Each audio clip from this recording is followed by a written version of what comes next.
कर जो नसीब बदल दे, इंसान वही जो अपना तकदीर बदल दे।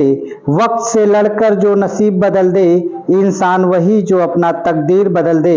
इंसान इतनी मेहनत करे कि तकदीर बदल जाए, इंसान इतनी मेहनत करे कि तकदीर बदल जाए। जय हिंद दोस्तों, मैं आज आपके बीच साइंस की एक ऐसी टॉपिक्स लेकर आया हूं जो आपको हर परीक्षा की दृष्टि से, चाहे वो हाई स्कूल हो, चाहे इंटर हो, चाहे कंपटीशन हो, कोई भी कंपटीशन, अभी देखिए पेट में भी एक क्वेश्चन पूछा गया था।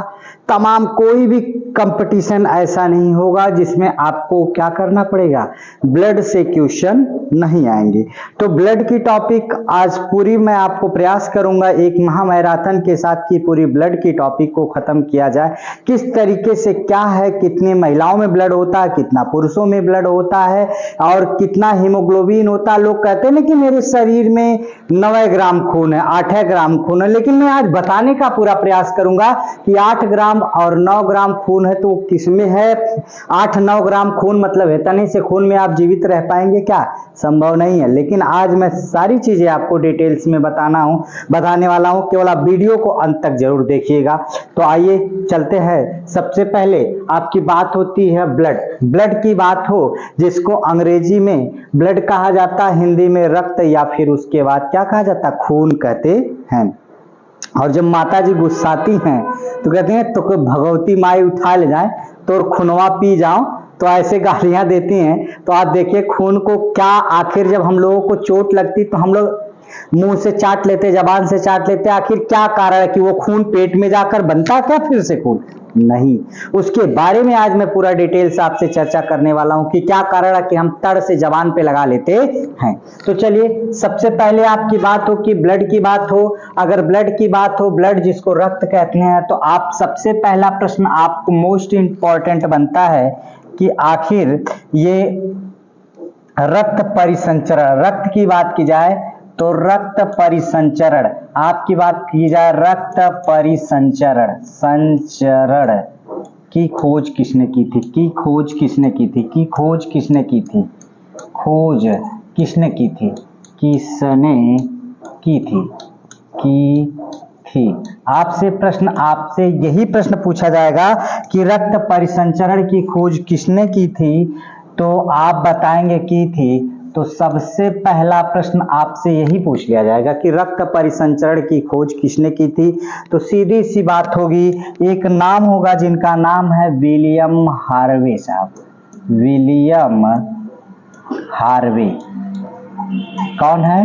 विलियम हार्वे साहब। अगर आपसे कोई पूछे कि रक्त परिसंचरण की खोज किसने की थी, तो आप किसको बताएंगे? विलियम हार्वे साहब। एक प्रश्न और आपसे बनता है कि आपके ब्लड ग्रुप की खोज किसने की थी।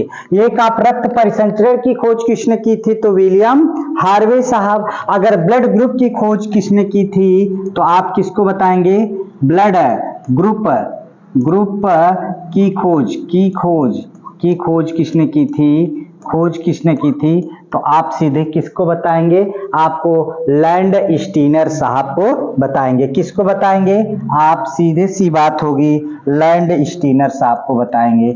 लैंड स्टीनर साहब को बताएंगे। स्टीनर। आपको बता दूं धीरे धीरे, देखिए मैं एकदम टॉपिक टू टॉपिक चलूंगा, बहुत आराम से, बहुत हड़बड़ाने की जरूरत नहीं है। केवल आप मेरे साथ पूरी टॉपिक को समझने का प्रयास कीजिएगा कि ब्लड ग्रुप की खोज किसने की थी, तो सीधे बताएंगे लैंड स्टीनर साहब ने की थी। अगर आपसे कोई प्रश्न ये पूछ ले कि ब्लड ग्रुप जो आपका होता, ब्लड कैसा विलयन होता है, तो ब्लड आपको पूछ लिया जाए कि ब्लड कैसा विलयन है। अगर कोई ये पूछे कि ब्लड कैसा विलयन है, तो कैसा विलयन है? कैसा विलयन है? विलयन है। अगर आपसे कोई पूछे कि ब्लड कैसा विलयन है, तो आप कैसा बताएंगे? आप कहेंगे कोलाइडी विलयन है। कैसा विलयन है? कोलाइडी विलयन। कोलाइडी विलयन। अब आपसे कोई पूछेगा कि ये कोलाइडी विलयन क्या होता है। तो कोलाइडी विलयन वह विलयन होता है जैसे आप किसी सूती कपड़े से दूध को छानते हैं या दही को छानते तो कुछ पानी नीचे गिर जाता है, कुछ उसमें से ऊपर रह जाता है। तो उसमें से कुछ भाग जब ऐसा विलयन जिसको किसी सूती कपड़े या किसी वैसे चीज से छाना जाए तो उससे रिलेटेड, तो उसमें से क्या हो कि सारे के सारे भाग छन कर ना निकले, कुछ भाग ऊपर रह जाए और कुछ छन जाए, ऐसे विलयन को हम क्या कहते हैं, कोलाइडी विलयन कहते हैं। अगर आपसे पूछे कि ब्लड कैसा विलयन है तो कोलाइडी विलयन होता है। अब आपके पास कहेंगे कि सर जी कोलाइडी में क्यों होता है, ये कैसे होता है, क्योंकि आपको पता होगा कि ब्लड जो आपका होता ब्लड, आप जो ब्लड ग्रुप देखते हैं उससे पहले आपकी बात हो तो ब्लड में आपका पाया क्या जाता है, सबसे पहले क्या पाया जाता है, प्लाज्मा पाया जाता है। क्या पाया जाता है, प्लाज्मा पाया जाता है। कितना परसेंट, 60%। ये पानी की तरह से होता।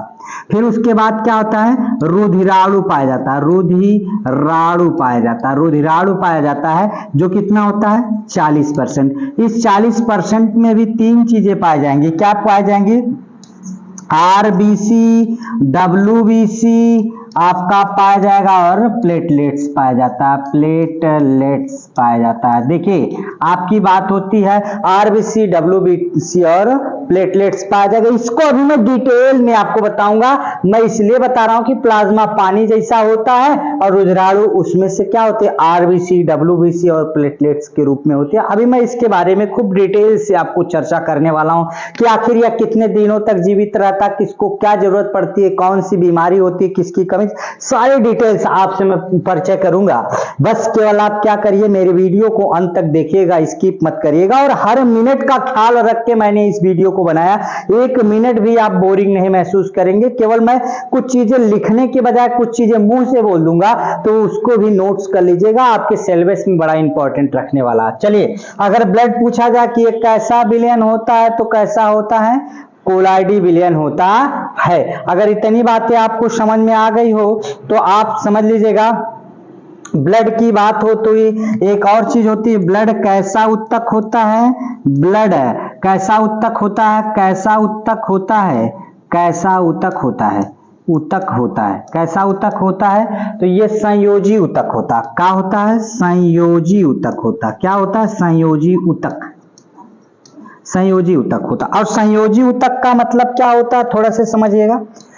संयोजी उत्तक का मतलब अगर आपसे कोई पूछे तो क्या होता है इसके बारे में समझिएगा। एक जगह से दूसरे जगह को जोड़ना, जिसको अंग्रेजी में हम क्या कहते हैं, कनेक्टिंग टिश्यू कहते हैं, कनेक्टिंग टिश्यू कहते हैं। क्या कहते हैं, आपको कनेक्टिंग टिश्यू कहते हैं। क्या कहते हैं, कनेक्टिंग टिश्यू कहते हैं। अगर आपकी बात करें अंग्रेजी में क्या कहते हैं, कनेक्टिंग टिश्यू कहते हैं। अगर इसकी बात की जाए कि अंग्रेजी में इसको क्या कहते हैं, कनेक्टिंग टिश्यू कहते हैं। मतलब यह जो हमारे शरीर में होता है, ऑक्सीजन को पूरी शरीर तक पहुंचाना, प्रत्येक अंगों तक पहुंचाना। जैसे पौधों में फ्लोएम और जाइलम होता है, उसी तरीके से यह हमारे शरीर में ब्लड भी पूरे अंगों तक, आपको कह दिया जाए ऊर्जा को पहुंचाना, उत्सर्जन को पहुंचाना और पूरे शरीर को एनर्जी देना, ये सब किसका काम होता है, इसी कनेक्टिव टिश्यू की बात होगी। अभी मैं पूरा डिटेल एक एक करके बता रहा हूं, केवल आपको धीरे धीरे धीरे धीरे आपको मैं ऊपर की तरफ ले जाऊं, जिसको आप समझने का कोशिश करिएगा। सबसे पहले अगर रक्त परिसंचरण की खोज किसने की थी, तो विलियम हार्वे साहब ने किया था। ब्लड ग्रुप की खोज किसने की थी, तो लैंडस्टीनर साहब ने किया था। ब्लड कैसा विलयन होता है, तो ब्लड कोलाइडी विलयन होता है। यह क्यों कोलाइडी होता है, कोलाइडी का मतलब ऐसा विलयन जिसको अगर मैं छानू तो पूरी चीजें नीचे न गिरे, सूती कपड़े से, तो उसमें प्लाज्मा पाया जाता है 60%, रुधिराणु पाए जाते हैं 40%, और इसी रुधिराणु में आरबीसी, डब्ल्यूबीसी और प्लेटलेट्स पाए जाते हैं। और यह ब्लड कैसा उत्तक होता, तो संयोजी उत्तक होता है। अगर इतनी बातें आपको क्लियर हो गई हो तो फिर मैं आपको लेकर आगे चलता हूं।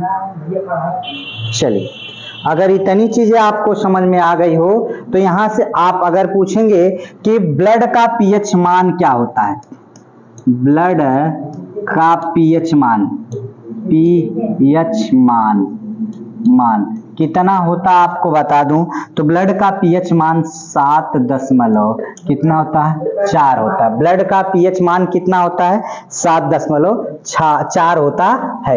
इसको हम क्या कहते हैं क्षारीय कहते हैं। क्षारीय, क्षारीय का मतलब क्या होता है, देखिए ब्लड का पीएच मान क्या होता है क्षारीय होता है। कितना होता है 7.4। आपको अगर अम्ल और क्षार की बात की जाए तो अगर आपकी बात की जाए तो यहां से ध्यान में रखिएगा, अगर 10 की पावर यहां से क्या कर दिया जाए, एक चीज जानिएगा, यहां से आपका 10 की पावर -7 होता है। 10 की पावर -7 तो इसका पीएच मान क्या होता है 7। इधर कितना 10 की पावर -6 और इधर क्या 10 की पावर -5, इधर क्या 10 की पावर माइनस कितना आपका 4। ऐसे करते हुए अगर इधर की तरफ आते हैं तो ये क्या होता अम्लीय होता, अम्लीय होता है। और इधर जाते हैं तो क्या होता है 10 की पावर 8 हो जाए -8 तो इसका पीएच मान कितना हो जाएगा 8। तो इस तरीके से जब इधर जाते हैं तो क्या हो जाता है क्षारीय होता है, क्षारीय होता है। और 7 होता है तो क्या हो जाता उदासीन होता है। अगर प्रबल क्षारीय की बात किया जाए तो यानी AOH होता है जिसका नाम सोडियम हाइड्रा ऑक्साइड होता है। अगर दुर्बल अम्ल की बात की जाए, प्रबल अम्ल की बात की जाए तो यहाँ से HCl होता है, हाइड्रोक्लोरिक अम्ल होता है। अगर इतनी चीजें 7 होता है तो उदासीन होता है। 7 पे क्या होता है आपको बता दें कि शुद्ध जल की बात करते हैं जिसका पीएच मान 7 होता है। अगर क्षारीय की बात की जाए जिसका पीएच मान 14 होता है और जिसका यहाँ पर अम्लीय की बात किया जाए तो जिसका पीएच मान आपका कितना होता है 0 होता है। तो इतना अम्लीय क्षारीय की बात की जाए।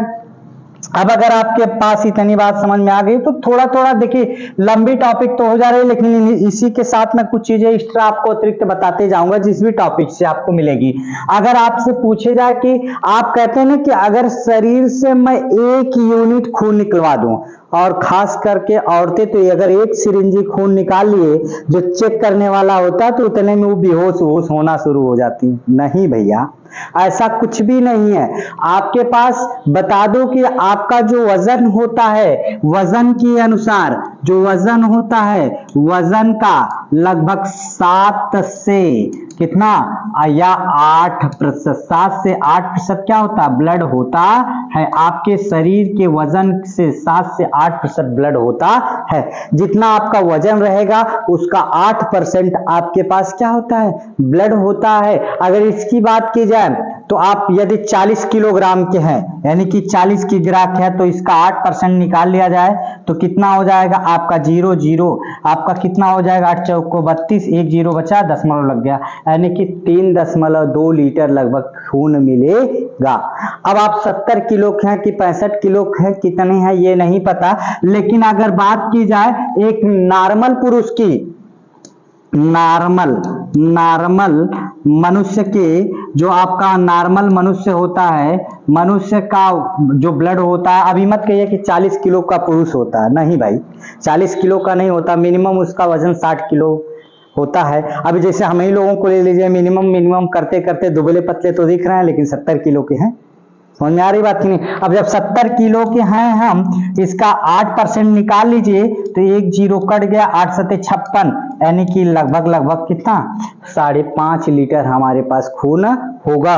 तो यानी कि 5.5 लीटर, अगर नॉर्मल मनुष्य में सामान्यता पूछा जाए तो कितने लीटर खून होता है तो 5.5 लीटर होता है। कितना लीटर होता है 5.5 लीटर होता है, 5.5 लीटर होता है।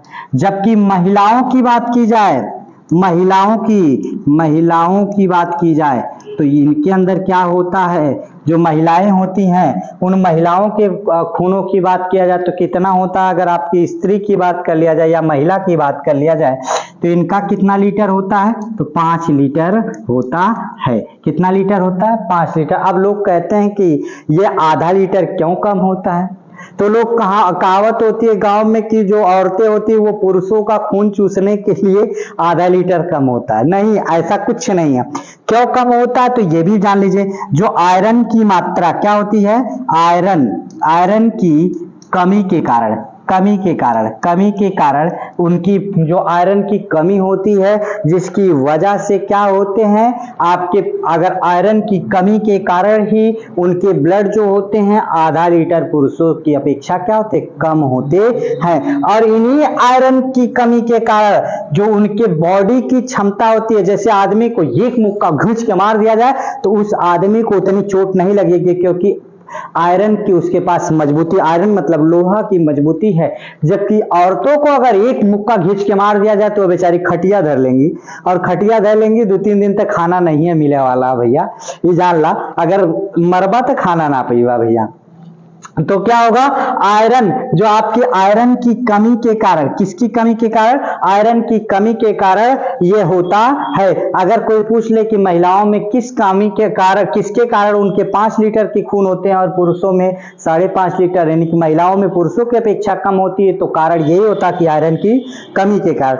आयरन की पूर्ति किससे होती है, आप नाम सुने होंगे गुड़, किसका नाम सुने होंगे, गुड़, और गांव में उसी को हम लोग भेली या गुड़ जिसको भी कह लीजिए, गुड़ की बात हो, पालक की बात हो, पालक आपकी हो, ये चुकंदर हो, चुकंदर आपका पालक हो जाए, चुकंदर हो जाए,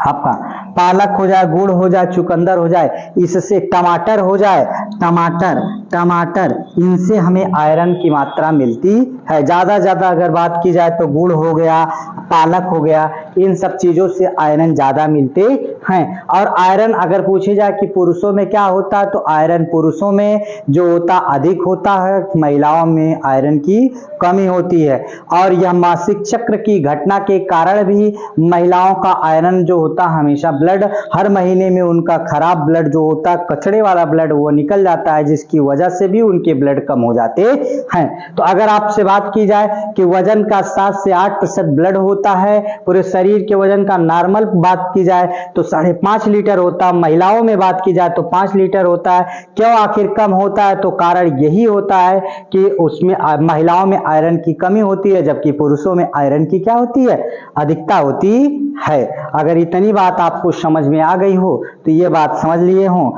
तो फिर आपकी बात आगे की तरफ चलते हैं। अब देखिए, अगर आपसे पूछेंगे तो ये जो आपका आयरन तो हुआ, अगर आपकी बात हो कि ब्लड निर्माण कहाँ होता है, ब्लड का निर्माण कहाँ होता है, ब्लड कहाँ बनता है, तो ब्लड कहाँ बनता है, आप जानते होंगे 2 चीजें, एक होता है बोन मैरो, जिसको हम क्या कहते हैं, बोन मैरो, क्या कहते हैं, बोन मैरो का मतलब क्या होता है, अगर आपसे बात की जाए कि बोन मैरो का मतलब होता अस्थि मज्जा।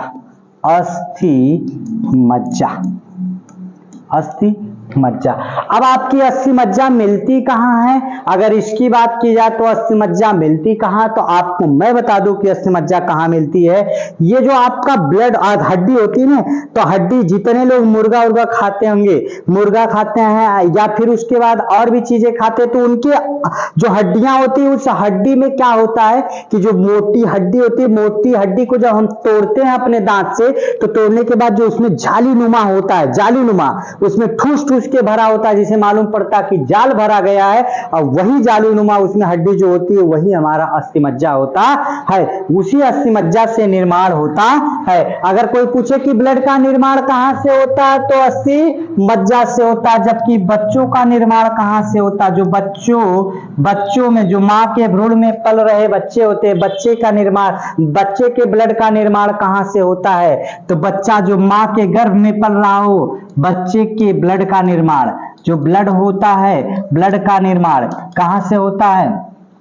अगर कोई पूछ ले बच्चे में ब्लड का निर्माण कहां से होता है, तो आप सीधे से जान लीजिएगा कि मां के भ्रूण में जो पल रहा होगा बच्चा 9 महीने तक, उसी बच्चे को जो मां के भ्रूण से मिलता है, मां के भ्रूण से मिलता है, माँ के जो भ्रूण होता है अर्थात ओवरी से मिलता है। अब सीधी सी बात इतनी तो आप जान लीजिए कि माँ का जो बच्चा गर्भ में पलता है तो वह 6 महीने तक बहुत कम ग्रो अप कर पाता है, लेकिन 6 महीने के बाद वह बच्चा 6 महीने के बाद माँ को जो क्या करता है कि बहुत तेजी से ग्रो अप करता है बच्चा, और जब बहुत तेजी से ग्रो अप करता है तो माँ के भ्रूण में जब वो ब्लड को निर्माण करता है जिससे उनके हड्डियों का निर्माण होता है, पूरे शरीर का निर्माण होता है, तो उसके बाद जो बच्चा होता है वह बढ़ता है, तो उसी समय माँ की एचबी जो आपकी होती है एचबी हीमोग्लोबिन गिरती बहुत तेजी से गिरना शुरू हो जाती है।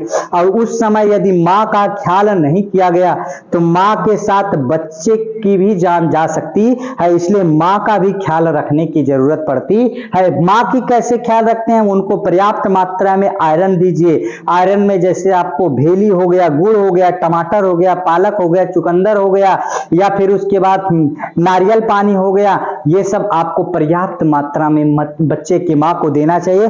अन्यथा क्या होगा कि हर गांव एक ऐसा गांव होगा जिसमें एक माँ जरूर बच्चे को प्रसव के दौरान उसकी मौत हुई होगी। कारण यही है कि जब उस माँ का सही समय से ध्यान नहीं दिया जाता है, उसके ब्लड की कमी होती है, तो एक हेपेरिन जो होती है, हेपेरिन की कमी हो जाती है, विटामिन आपका के की कमी हो जाती है, जिसकी वजह से ब्लड जब माँ बच्चे को जन्म दे देती है, जन्म देने के बाद वह उसमें जो ब्लड होता है, ब्लड को हेपेरिन जो होता है हेपेरिन की कमी या फाइब्रिनोजेन होता है जो वायु के संपर्क में आने के 4 से 5 मिनट बाद क्या करना 4 से 5 मिनट बाद क्या करना शुरू कर देता है, ब्लड का क्लॉटिंग करना शुरू कर देता है, अर्थात जम जाता है, तो माँ की ब्लडिंग नहीं होती है, माँ बच्चा दोनों बच जाते हैं। लेकिन यही ब्लड अगर कम हो जाएगा, आयरन की कमी हो जाएगी, तो उस समय रिस्क लेकर यदि बच्चे को माँ से जन्म दिलाया जाएगा, यानी कि जो माँ के द्वारा जबरदस्ती बच्चे को जन्म दिया जाएगा, ब्लड की कमी होगी तो माँ की ब्लीडिंग हो सकती है और उस दौरान माँ की मृत्यु हो सकती है। इसलिए आपको करना क्या है कि जो बच्चे के ब्लड का निर्माण होता है वह निर्माण मां के भ्रूण से होता है, इसलिए मां के भ्रूण को क्या करने के लिए आपको पर्याप्त रूप से उनको पौष्टिक आहार देने की आवश्यकता होती है। ये कब से कब तक, 6 से 9 महीने, यानी कि 6 से लेकर 9 महीने तक का आपको लगातार कंटिन्यू मां का ध्यान रखना चाहिए। हाँ, लेकिन इतना भी ध्यान मत दे दीजिए कि बच्चा जो नॉर्मल 3.5 किलो 1.5 किलो का होना चाहिए वह 3.5 किलो से 2.5 किलो के बीच में होना चाहिए, अब वो 4 किलो 5 किलो का हो जाएगा, ज्यादा हो जाएगा तब भी वह बच्चा पैदा होने में समस्या होगी, तो हमें सीजर करना पड़ेगा। तो इतनी चीजें अगर आपको समझ में आ गया हो कि ब्लड कहां से निर्माण होता है तो ये आप जानिएगा। अगर आपकी बात की जाए कि ब्लड कहां इकट्ठा होता है, तो ब्लड कहां इकट्ठा होता है आप ये भी समझ लीजिए, ब्लड कहां इकट्ठा होता है, तो आप सीधे सी बात कहेंगे कहां होता है, प्लीहा में। कहां होता है, प्लीहा में। अगर आपकी बात की जाए कि यहां से ब्लड बैंक किसको कहा जाता है, तो ब्लड बैंक किसको कहा जाता है, तो ब्लड बैंक, पूरे शरीर का ब्लड बैंक किसको कहा जाता है, तो इस किसको कहा जाता है, प्लीहा को ही कहा जाता है। ब्लड का कब्रिस्तान किसको कहा जाता है, अगर ब्लड ग्रेव कहा जाए, ब्लड का कब्रिस्तान अर्थात ब्लड की मृत्यु कहाँ होती है, ब्लड की मृत्यु कहाँ हो जाती है, तो ब्लड की मृत्यु कहाँ होती है, तो आप सीधी सी बात समझिएगा ये भी कहाँ हो जाती है, प्लीहा में। प्लीहा में ही मृत्यु भी होती है और प्लीहा में पैदा भी होता है। एक चीज और जानिएगा कि ये प्लीहा कब खराब होगा, अगर आप नाम सुने होंगे इस समय बहुत फीवरल चल रहा है, ये लगातार वायरल चल रहा है, यानी कि आपको बता दिया जाए मलेरिया।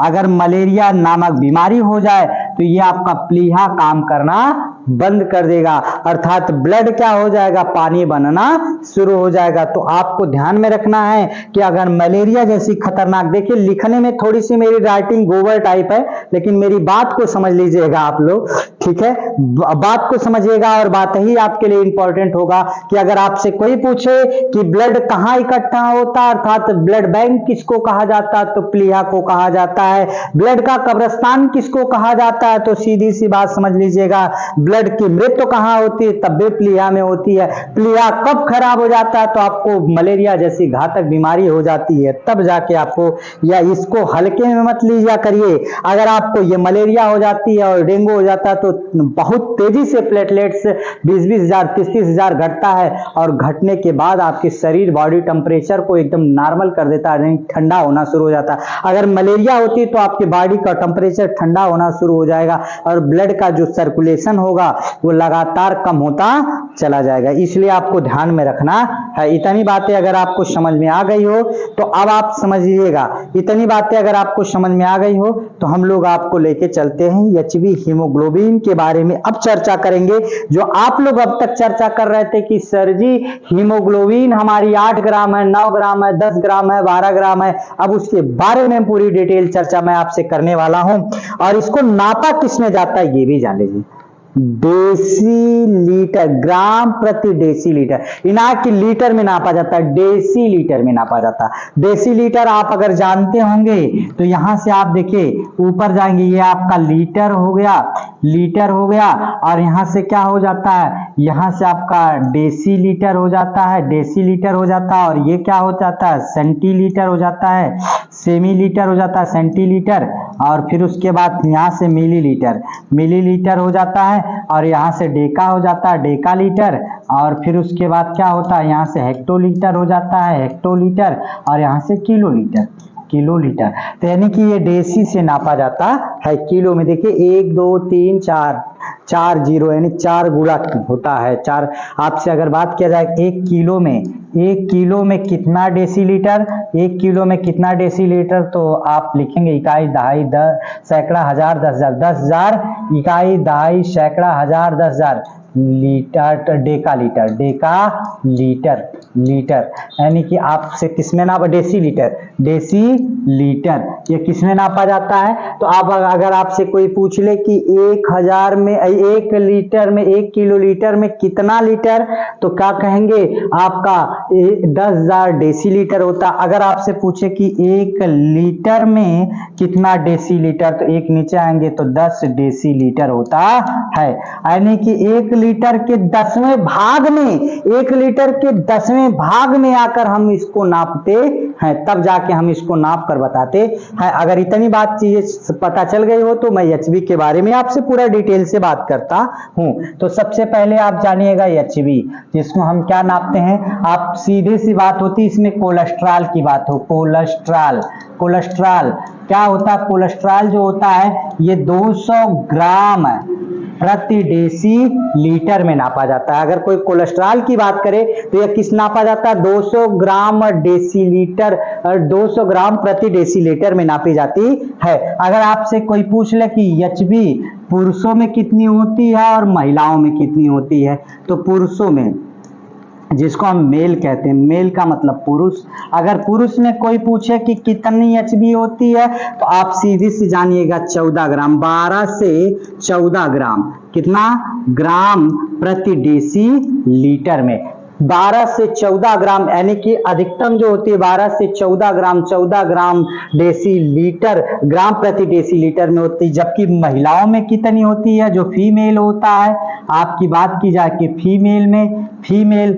अर्थात महिलाओं में, जो महिलाओं में बात हो तो आप कितना बताएंगे, महिलाओं में, यानी कि महिलाओं में अगर बात की जाए तो यह आपका कितना होता है, सीधी सी बात होगा 11 से 13 ग्राम प्रति डेसी लीटर, ये इतना होती है। अगर इतनी बात आपको पूरी पूरी समझ में आ रही है तो फिर मैं आपको बताता हूं कि इनके कार्य क्या होते हैं। अब आप कहेंगे कि आखिर क्यों ये कम होता है, तो मैंने आपको बताया क्यों कम होता, आयरन की कमी के कारण ऐसा होता है। आयरन की कमी के कारण ये ऐसी घटनाएं घटित होती हैं। अगर ब्लड के कार्य की बात की जाए तो ब्लड के कार्य, अगर ब्लड के कार्य की बात की जाए तो सबसे पहला कार्य क्या होता है ब्लड का, थोड़ा सा इसके बारे में ध्यान दे दीजिएगा कि ब्लड का कार्य क्या होता है। अगर आपसे ब्लड के कार्य की बात की जाए तो ये हमारे जो शरीर होते हैं ताप को नियंत्रित करता, किसको नियंत्रित करता है, ताप को नियंत्रित करता,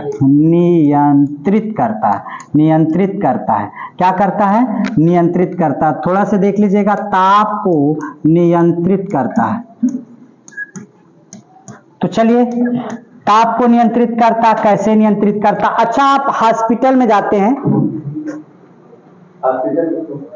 अच्छा देखिए, नियंत्रित करता है ताप को।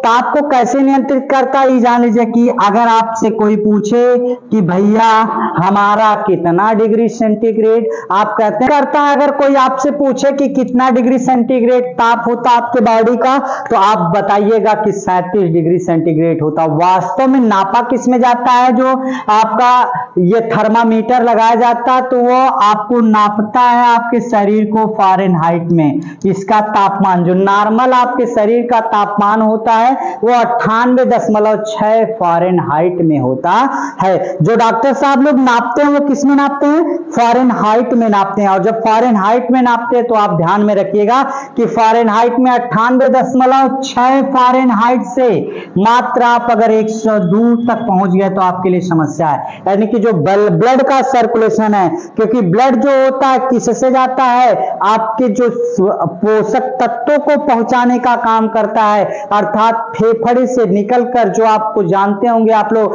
धमनी का नाम सुने होंगे, धमनियों से जाता है। पहले महाधमनी, धमनी, फिर छोटी धमनी, फिर उसके बाद किस में जाता है? शिरा में। फिर उसके बाद शिरा में आपका केशिका में, केशिका से फिर आता किसमें है? शिरा में। शिरा के बाद महाशिरा में आकर तब ब्लड आपको आता कहां है? फेफड़े में आता है। तो आप अगर कोई पूछे कि जो धमनी होती है, तो धमनी में शुद्ध रक्त बहता है, जबकि शिरा में कौन सा रक्त बहता है? अशुद्ध रक्त। अगर धमनी में बात की जाए तो 120 की स्पीड से जाता है, और फिर कितने की? शिरा में कितने की? 80 की स्पीड से वापस आता है। धमनी में जाता कितने की स्पीड से? 120 की स्पीड से जाता है। वो भी कैसा रक्त लेकर जाता है? शुद्ध रक्त लेकर जाता है। कैसा रक्त लेकर जाता है? शुद्ध रक्त लेकर जाता है। जबकि शिरा में क्या करता है? शिरा में आप जानते हैं, अगर बात की जाएगी तो अशुद्ध रक्त होता है, अशुद्ध रक्त होता है। तो कहीं ऐसा जरूर होगा जहां शुद्ध और अशुद्ध दोनों पाए जाते हैं। अर्थात कहां पाए जाते हैं? जहां शुद्ध और अशुद्ध दोनों पाए जाते हैं, उसका नाम होता है केशिका। कहां पाया जाता है? केशिका। केशिका कहां पाई जाती है? जैसे देखिए, मेरी आंखों में जो पतली पतली नसें हैं, जो मेरे सर में पतली पतली नसें हैं, यह केशिका होती हैं। तो इन्हीं से जो ब्लड जाता है। तो आपको पहला कार्य क्या होता है? तापमान को नियंत्रित करना। अगर फ़ारेनहाइट में आपका पूछेगा मनुष्य का तापमान कितना होता है, तो यही ब्लड सर्कुलेशन अगर लगातार चलता रहे तो आपकी शरीर क्या होगी? गर्म रहेगी। जब गर्म रहेगी तो आपको समझ लीजिए, आदमी जो जिंदा, अगर थोड़ा थोड़ा भी चल रहा तो यानी कि आदमी जिंदा है, यानी कि मरा नहीं है। अगर यही टेम्परेचर एकदम खत्म हो जाए, पानी बन जाए, ब्लड रुक जाएगा, तो आदमी को एकदम वो जम जाएंगे ब्लड, और जैसे रहेगा आदमी, उसका मूड़ी हिलाएंगे पूरा तो पूरी शरीर हिलेगी, यानी कि साथ में जाएगी, एकदम टाइट हो जाएगा, लकड़ी जैसा हो जाता है। इसीलिए लोग, जो डॉक्टर साहब लोग मरने से पहले चेक करते हैं कि आदमी जिंदा है कि नहीं, तो नसों को देखते हैं। नसों को देखने के बाद ये देखा जाता है कि कहीं ऐसा तो नहीं कि इनका ब्लड सर्कुलेशन चल रहा है। तो ब्लड सर्कुलेशन चलेगा तो व्यक्ति मरा नहीं होगा, टाइट नहीं रहेगा, एकदम ढीला ढाला रहेगा। अगर वो आदमी मर गया है तो उसका ब्लड सर्कुलेशन क्या हो जाएगा? बंद हो जाएगा, और वह एकदम टाइट हो जाएगा, लकड़ी जैसा, यानी कि व्यक्ति क्या हो चुका है? मर चुका है। तो अगर इतनी बात समझ में आ गई हो तो दूसरा कार्य समझ लीजिए। दूसरा कार्य क्या होता है? ये पहला कार्य था, दूसरा कार्य समझ लीजिए क्या होता है। अगर बात की जाए, शरीर को पोषक तत्व पहुंचाना, अर्थात शरीर के अंगों को, शरीर के अंगों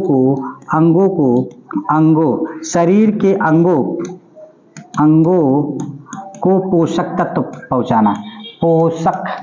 पोषक तत्व पहुंचाना, क्या करना?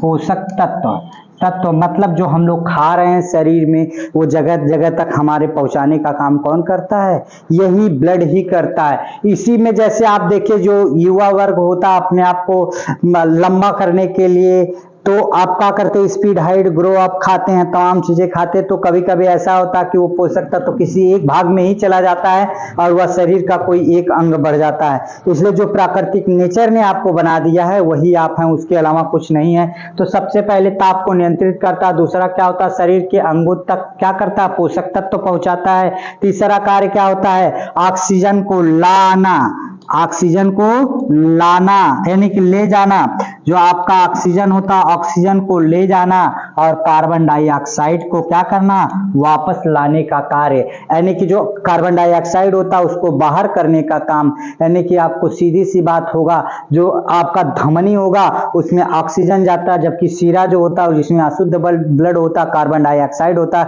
वो निकालने का काम, फिल्टर करने का काम, या सीधे सीधे लगातार किसका काम होता है, ब्लड का काम ही होता है। फिर उसके बाद क्या होता है, उत्सर्जीय पदार्थों का भी अंगों तक पहुंचाना। कौन से पदार्थों का, उत्सर्जी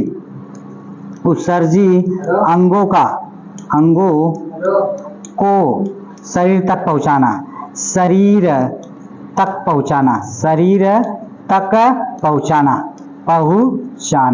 उत्सर्जी अंगों को कहां तक पहुंचाना, शरीर तक पहुंचाना। यानी कि जो उत्तेजना होती है ना, कहते हैं ना कि का हमारे तारे खुनवा में खून बा, हमारे खुनवा में पानी है, मतलब उत्तेजना को बढ़ाना। और जब उत्तेजना बढ़ती तो ब्लड सर्कुलेशन बहुत तेज हो जाता है। यह काम किसका होता है, यही ब्लड का काम होता है। और इसमें हमारे दिमाग जब उत्तेजित हो जाता है तो हाइपोथैलेमस जो होता, मध्य भाग का हाइपोथैलेमस होता, मात्र 7 सेकंड में क्या करता है, बहुत हावी हो जाता है। इसीलिए मैंने मस्तिष्क पर एक वीडियो बनाई है बहुत जबरदस्त तरीके से, उसको आप जाके देख लीजिएगा, और उसमें पूरा ब्रेन को मैंने समझाया। तो मस्तिष्क में क्या होगा, हाइपोथैलेमस पाया जाता है, और हाइपोथैलेमस ही क्या करता है, 7 सेकंड में हावी हो जाता है। तो ये आपके कार्य हो गए, तापमान को नियंत्रित करना, शरीर के अंगों तक पोषक तत्व पहुंचाना, कार्बन डाइऑक्साइड को अंगों तक पहुंचाना, और ऑक्सीजन को अंगों तक पहुंचाना, और कार्बन डाइऑक्साइड को वापस लाना यानी कि बाहर निकालने का काम, और उत्सर्जी अंगों को शरीर तक पहुंचाने का कार्य कौन करता है, ये ब्लड ही करता है। अगर देखा जाए तो ये थोड़ी सी वीडियो लंबी हो रही है, इस वजह से मैं आपको बता दूं कि आज मैं आपको यहीं पर इस वीडियो को समाप्त करता हूं, और आने वाले समय में ब्लड ग्रुप आखिर क्यों, डिटेल्स में आपको अगली वीडियो यानी कि दूसरे के ब्लड ग्रुप के वीडियो में आपसे पूरी चर्चा करके मैं कंप्लीट करूंगा। अगर वीडियो यहीं अच्छी लगी होगी तो एक बार लाइक करिएगा, कमेंट करिएगा, और अपने दोस्तों तक इसको जरूर शेयर कीजिएगा।